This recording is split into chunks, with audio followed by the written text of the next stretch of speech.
Hey there, welcome back to Lively Living with Lydia. Lydia here, holistic health coach and registered nurse.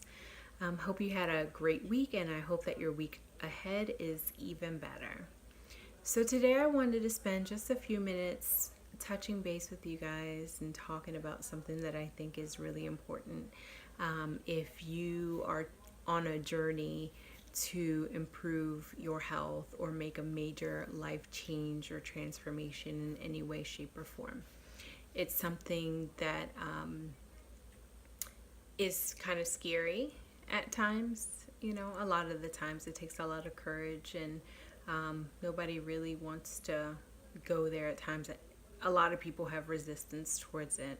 And it is acceptance. So, acceptance, full blown acceptance of where you are with your health or, um, you know, with your situation, whatever it may be.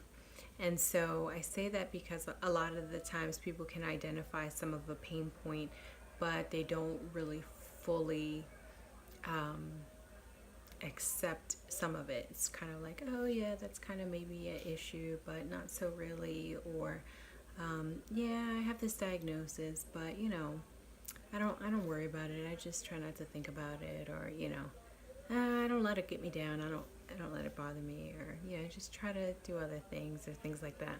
And so I get it because I've been there. So with lupus and celiac and all kinds of other little health issues in between, um, it's kind of like, I don't have time for this. I don't have time for this. Let me just pretend, put it just over here on the shelf over here and just keep it moving.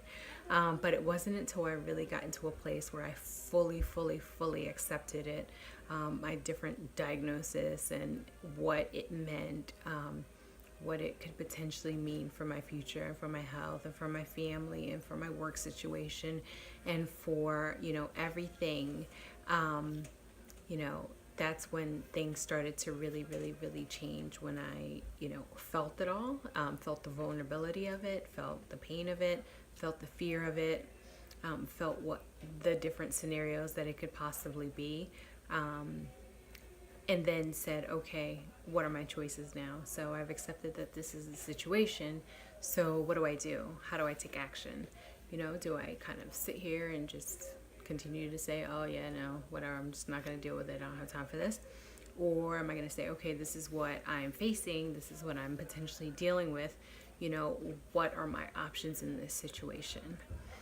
Um, and so for me, it was, eventually over time.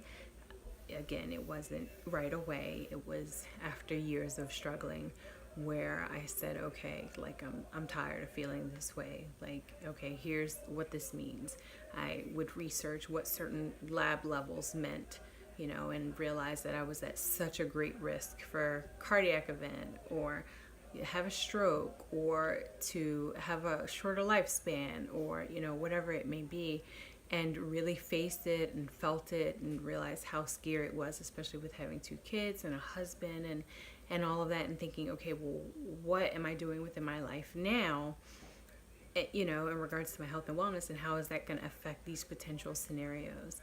And so that's where I was like, okay, I need to figure out, how I can help myself, to, if I can prevent any of these particular issues, then that's what I want to do. I want to make sure that despite these diagnoses, lupus, celiac, I was obese, my blood pressure, things like that, that I'm going to figure out ways that I can help these and reduce risk associated with some of these issues and try to get myself to a happier and healthier place.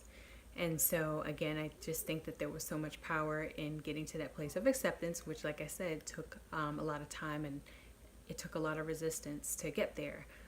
But I want to encourage you guys to be patient and kind with yourself, and know that, you can get there. And definitely, if you feel like you need any support, I'd love to touch base on you and see how I could support you with that.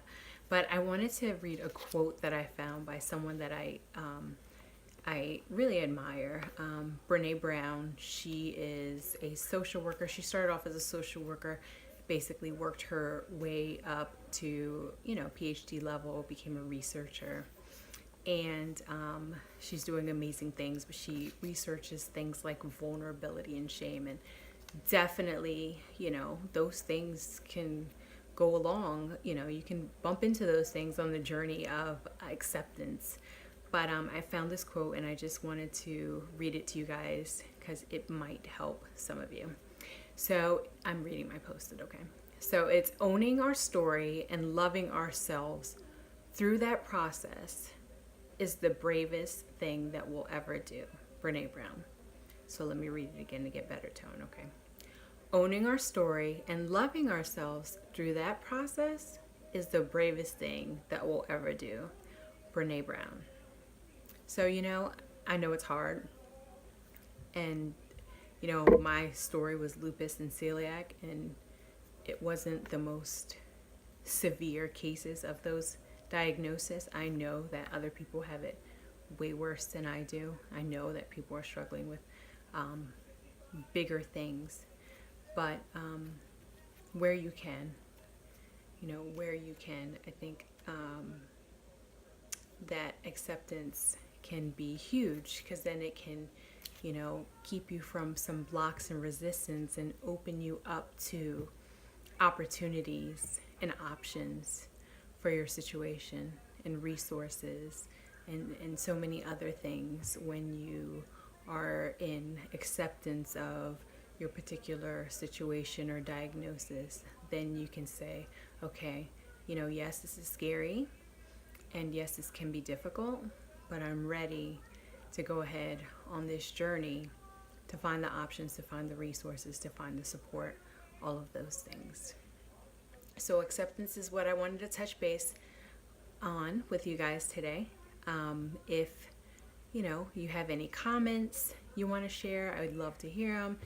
Kind of where you feel you are in regards to if there's a diagnosis of something autoimmune or some health condition you've been struggling with, even if it's your weight. Sometimes something just like your weight, like people can kind of, oh yeah, just kind of avoid it, right? Every day we kind of like get senses of like, okay, my health is not that great, my weight is creeping up, but like not really getting to that full acceptance of it to then go ahead and figure out and kind of plan and strategize what can be done to kind of turn things around and get to that healthier and happier place that we want to be in. So if there's any way I can support you, please let me know, reach out, feel free to comment to this YouTube. If you liked anything in it, please like and share, that would be great. Also, don't forget to subscribe to Lively Living with Lupus. I'll be posting weekly. Thank you again for stopping by. If you want to learn a little bit more about my story and how I support other people to live a happier and healthier life despite the challenges that they face, please visit www.lydiaromerojohnson.com. All right, it was great talking with you guys, and I look forward to seeing you again next week. Take care. Have a great week. Bye.